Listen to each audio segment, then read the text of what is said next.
Good morning, everyone. Welcome to Gulfstream today. Ron Nicoletti here. It is a spectacular Sunday afternoon. It is absolutely beautiful. Temperatures in the mid-70s, no humidity. Fall has finally arrived here to South Florida, and you can see on your screen right now, besides the track conditions, look at that blue sky, not a cloud to be seen. It's going to be a great day for racing, and we have a $400,000 jackpot guarantee in the Rainbow Six, which kicks off in race number 4 today with this 9-race card. And we also have really nice carryover in the Super High Five, which starts right here in race 1 with over $10,000 in that pool. And what a fantastic day of racing, both here and, of course, the Breeders' Cup, and culminated by our Pegasus World Cup winner, Nixco, winning the Breeders' Cup Classic. So congratulations to all those connections. And maybe we'll see Nixco back here for this year's rendition, or I should say next year's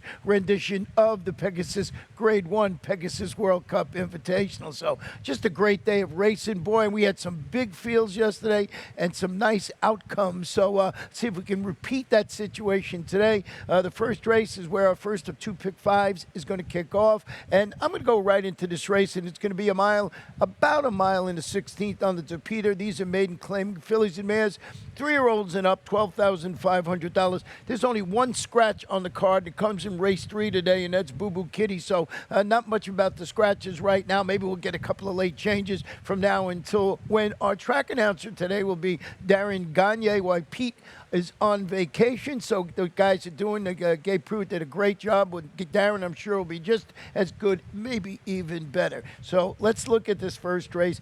The current 8-5 favorite is the number 7 Backstreet Beauty. And let's start there, even though I have the 4. The reason I want to start there, I want to go back and show you Backstreet Beauty's last race. We're going to pick it up from the 3/16th pole, and you're going to see Backstreet Stretch Beauty is the number 4 horse, battles with that 2-1 shot, Donzatali, all the way to the wire. It was a good race, finished the second, only end up beating the neck, and that was the favorite in the race. So you can just see this horse. This is one of those exciting races, and just couldn't do it at the wire. They called it a neck. I called it way less than a neck, but that's the way it came out on the situation when they took a photo of it. I thought it was closer than that, and that was Backstretch Beauty. Andy Williams, boy, how great has Chantal been going? I think she's got 10 wins over the last 4 cards, or 12 wins over the last 4 cards. I'll check on that exact number when we come back a little later on. She's doing fantastic.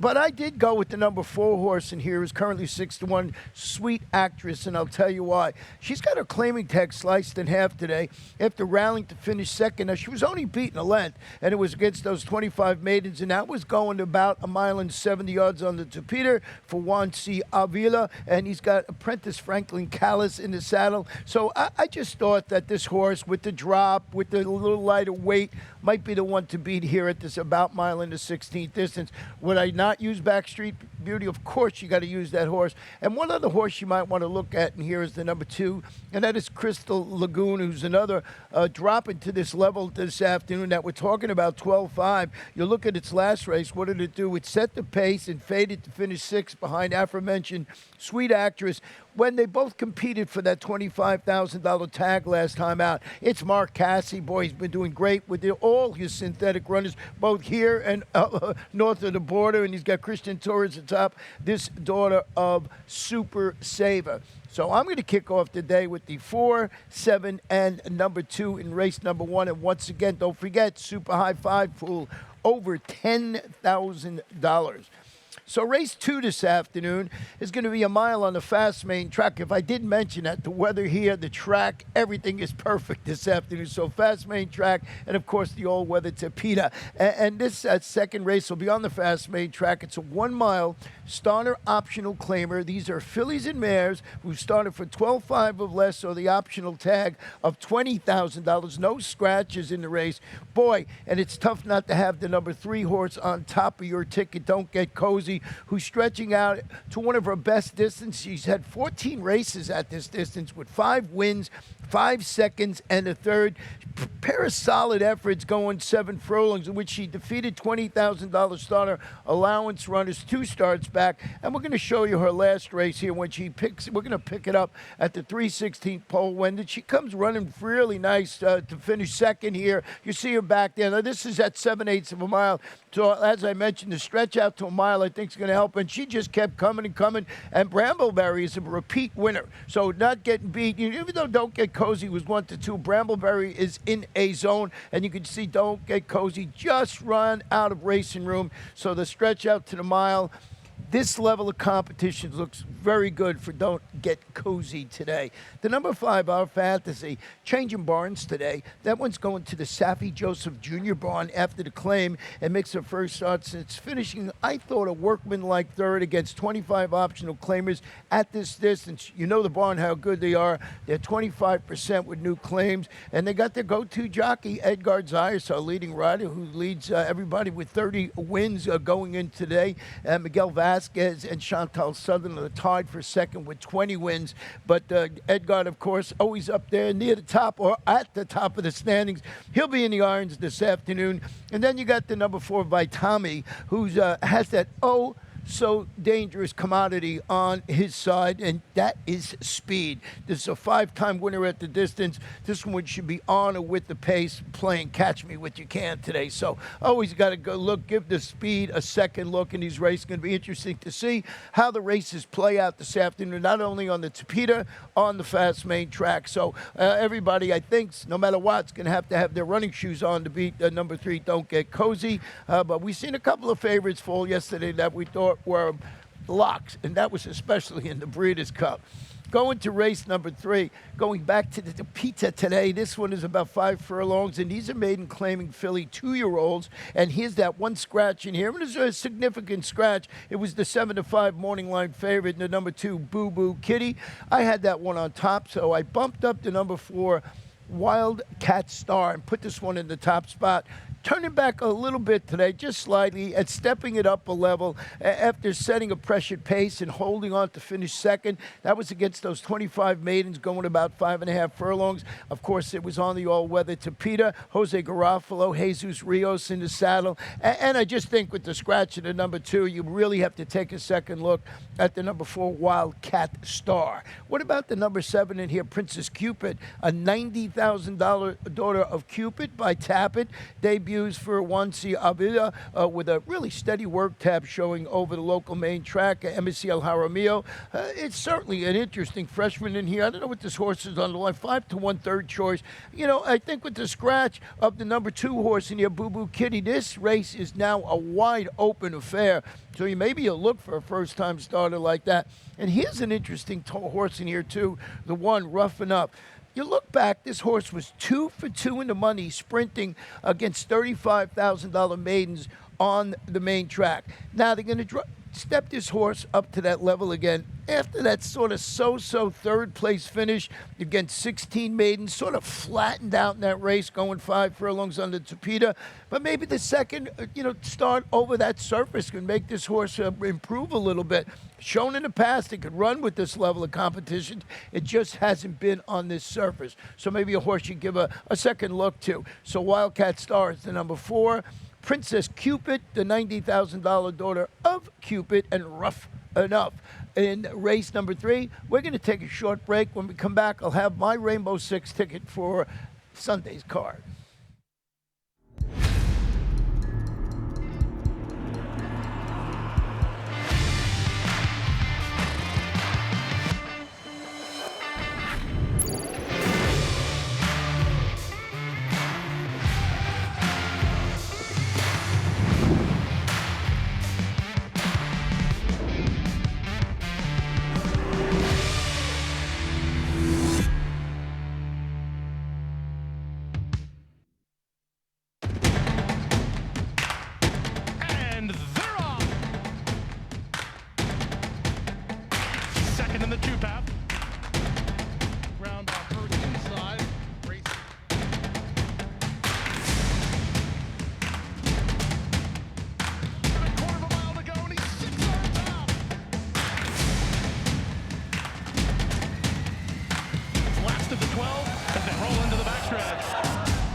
Welcome back to Gulfstream today. Ron Nicoletti here, flying solo once again on a beautiful Sunday afternoon. And you see, it's 11:44 a.m. I hope you put your clocks back. Otherwise, you're thinking it's time for the first race or thereabouts. So, and just a beautiful day. And if you didn't notice all week long, or at least starting on Friday, our new post time each and every day is 12:30. So 12:30, clocks put back. We're ready to roll right now in race number 4. It's a mile claimer for 3 and up. Non-winners of 2 in life, 35 down to 25. Let's take a look at my Rainbow 6 ticket, and you'll see I've got lots of coverage. I got the old reverse pyramid going. Got lots of coverage in the first couple of races, which I thought were wide open. The race 4 is Triple Jeopardy, Melanic, and number 1, Demina, but we'll talk about that race in a moment. In race number 5, I like Viva La Red in there, the half-sister to Diamond Oops, the $1 Million horse. And, you know, you got Grand Avenue Girl, and I just couldn't let Saffy Joseph Jr. with the 1 Ventriloquist leave it off my ticket. That's why I had to go 3 deep in there. Race number 6 this afternoon. Got a little bit of a long shot in there with the 2 Shiny Empire. I think that horse at 8-1 can run well. Is training sharply. Rest of the story, and, of course, the 5 Corey. And then I go just 2 deep in race 7 with Lovelorn Lady and War Star. And then in race number 8, I think the race goes through Gatsby. You know, just I thought this horse was going to sit a nice trip, but I also used Poppy's Pride, who's the 3-year-old son of Kozan. And then in race number 9 this afternoon, just 2 deep in there with Classic Film and Food Bank Helper, one of those horses from the Saffy Joseph Jr. Juggernaut. And by the way, Saffy's dad, Saff, I think it's his birthday today. Happy birthday to Senior Saffy. So congratulations on your birthday today. Getting to this 4th race this afternoon, I did go with the 2 Triple Jeopardy, and I'll tell you why. It's going back to the main track. After rallying to come within the neck of finally notching that elusive second career victory, and when beating the neck against those 35 claimers, that was going a 2-turn mile on the turf.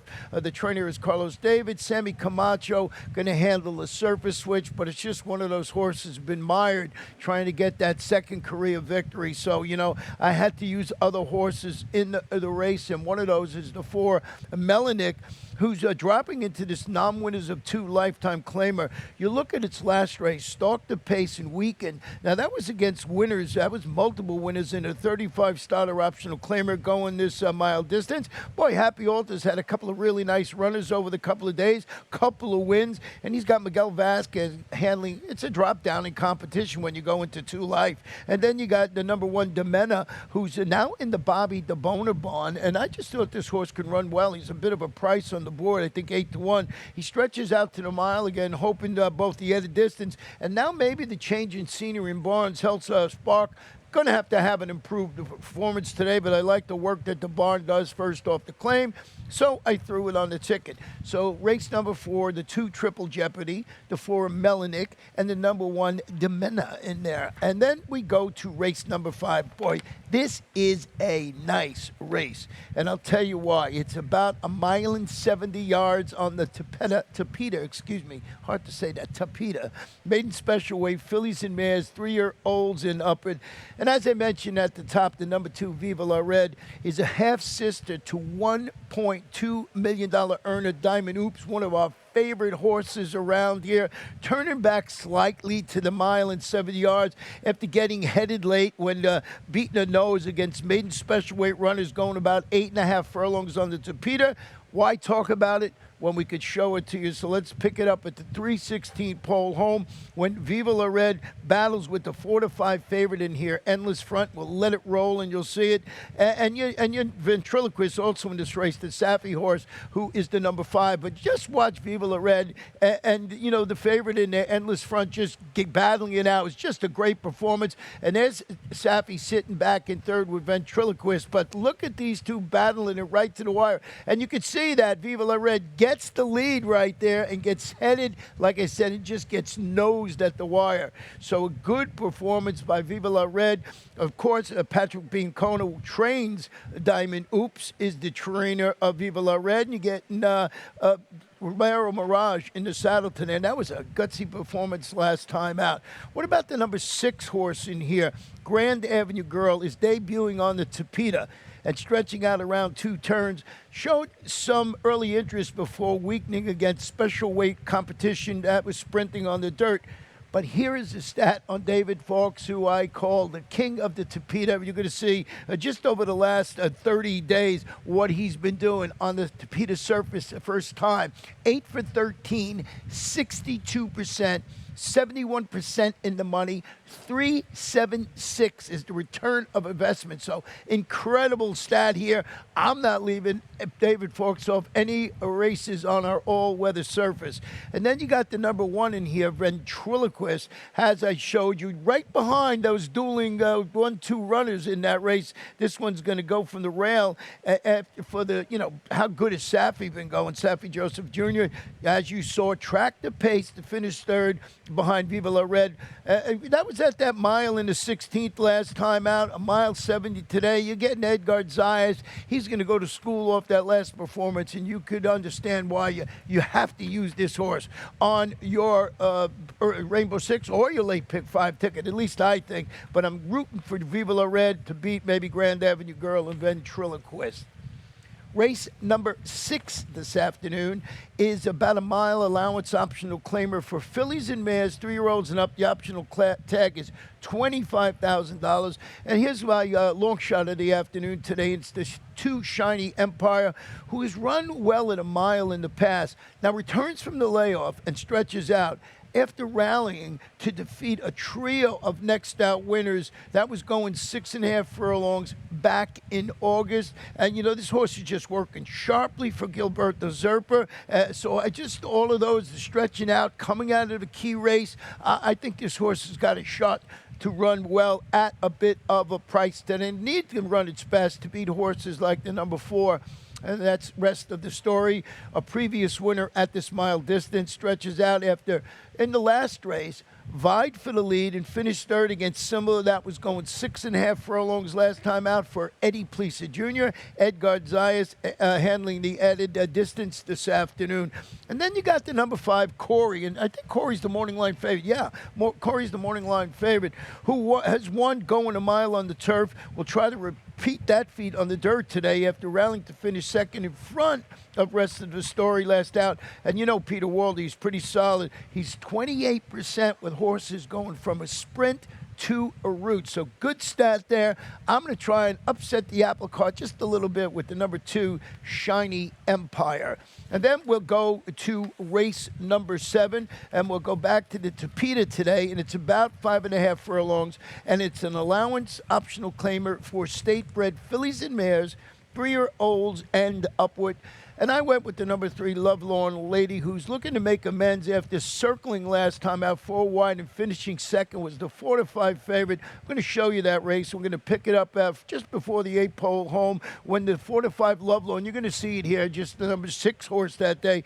Is running well, gets the lead, had to fight to get the lead now. And you see this horse turning for home and has the lead, and you'd say, well, looks like this horse is going to do it. But you look on the outside, and you see that 11-1 Traverse coming. So the 4-5 favorite, Lovelorn Lady, just didn't have that enough to hold this horse in the stretch. But, had to work early. You could see, it's a tough situation. So, going on the front end on the Tapeta, so we'll see how that plays out for number 3, Lovelorn Lady. Going to try and make amends to get beat as the 4-5 favorite. Then you got the 2 War Star, who's dropping a level after returning from the layoff to track the pace and finish 4th behind a repeat winner. And that horse was called Palomita, was pretty good. It was a 25 open optional claimer going 5.5 furlongs. On the Tapeta, the trainer is William Deaton. Who's he got? The red-hot Chantal Sutherland in the saddle today. And then what do you do with the 1 World Gone Wild, who's debuting on the Tapeta after had a pretty nice 2-race win streak going? She finished her slow starting 5th. It was against 12-5 starter optional claimers, going 5.5 on the main track. Kelsey Danner going to have Edgar Zayas handling the surface change today, and maybe that's enough to get this horse back on to another winning streak. So Lovelorn Lady, War Star, and World Gone Wild. It's time to take another break, And when we come back, we'll have the late daily double and take a look at our lightning round.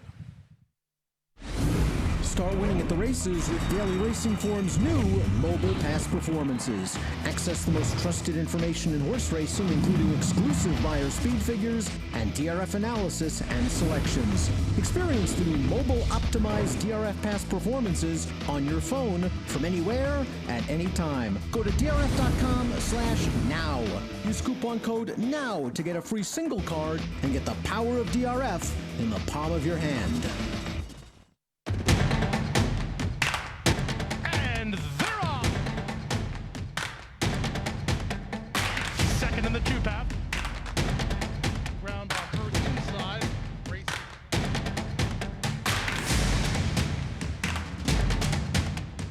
And a quarter of a mile to go, and he's 6 yards out. Last of the 12 as they roll into the backstretch. Welcome back to Gulfstream. Today, Ron Nicoletti, just a few moments before noon. Hope you changed your clocks, put them back. Always fall back, spring ahead. That's how I remember it. I'm sure you got your method in there.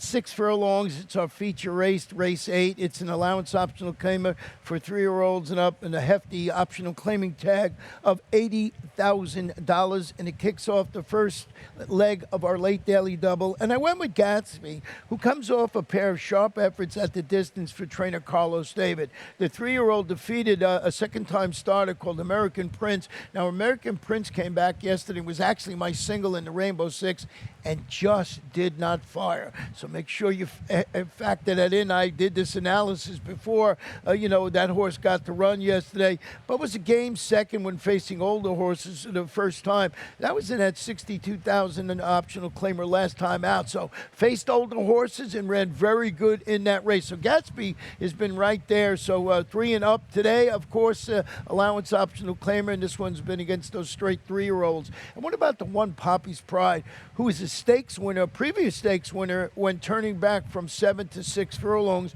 We'll try to repeat that feat this afternoon and making his second start back. And that was from a long 8-month layoff. It's a classy 3-year-old. He's the son of Kozan. He breaks from the rail. He's got the speed needed to lead this group from start to finish. He's got that race under his belt, and I think maybe Poppy's Pride will be very dangerous in this spot today. I'm trying to see with the wind blowing here, who's the favorite. No, 6 Gatsby is the favorite. Poppy's Pride is actually a bit of a price in here.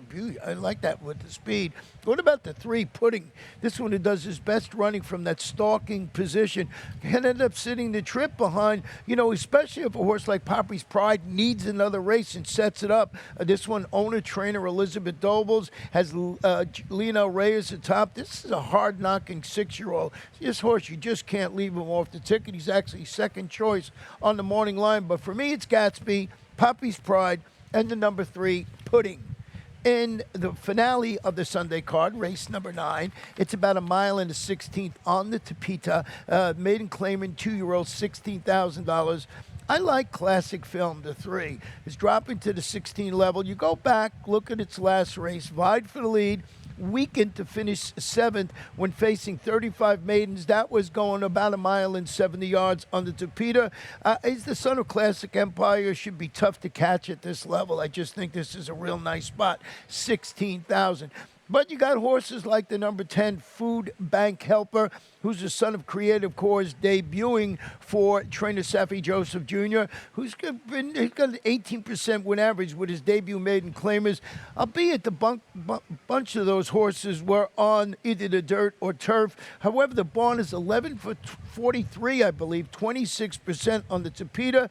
And you get Edgar Zayas in the saddle today, so I'm not leaving that horse off my ticket. Then you got the inside horse, number 1, El Rosillo. This one is listed as a gelding today, stretching out after rallying to finish 3rd against the same caliber. That was going the about mile 70 yards. Oscar Gonzalez, Miguel Vasquez, good connections on the number 1, El Rosillo. So that's how I see the 9 race card. But we're not done. We got some great things to show you here in our lightning round. And what better way to start it off with a couple of races from the Breeders' Cup. And how about Cece won the Princess Rooney here, and that was a win in your in. So let's go back and just show you this or stretch call here. This was the, filly mare sprint, and she was just so impressive in this race, beat the big favorite in there, Gamine. So this horse won the Princess Rooney, and that was a win in your in race, a grade 2 race right here, and got that berth into the Breeders' Cup and certainly succeeded very well. Talking about how we can, tip our hats now. How about our Pegasus World Cup winner coming back and Knicks Go and just being so impressive to win the Grade 1 Breeders' Cup Classic. This horse has just been on a tear since winning the Pegasus World Cup Invitational and just cruises through the stretch. And they went pretty fast early, too, but it was no danger for him. Just drew off to win it rather impressively. Congratulations once again to the Knicks, the connections of Knicks Go. Hey, but we had some nice horses in here running yesterday, and one of them was a horse called AP Secret, who was a $150,000 daughter of Cupid's. So pretty impressive, and she was impressive in her debut. You're going to see she was the 10, and she had a sparkling work tab coming into this race, and she just went and drew off. Horse that you're going to have to watch here for, of course, Sappy Joseph Jr. He seems like he has a bunch of horses like that. And, we had a bit of an upset in our stakes race here yesterday, the Showing Up, and King of Dreams is the horse that springs that upset, and we're going to show you right now. King of Dreams is the number 3 horse and was just really impressive through the stretch. It looks like horses were going to try and close, and you could see this horse gapped him out to win it, and I believe it was 7-1, paid $20 or something like that. So congratulations to those connections. So we've had Gulfstream horses run impressively here and run very well in the Breeders' Cup. So that is how I see all the Sunday action. And as I mentioned, we're going to turn it over just a few minutes to Darren Gagne with the scratches and changes, and I'll be here throughout the afternoon.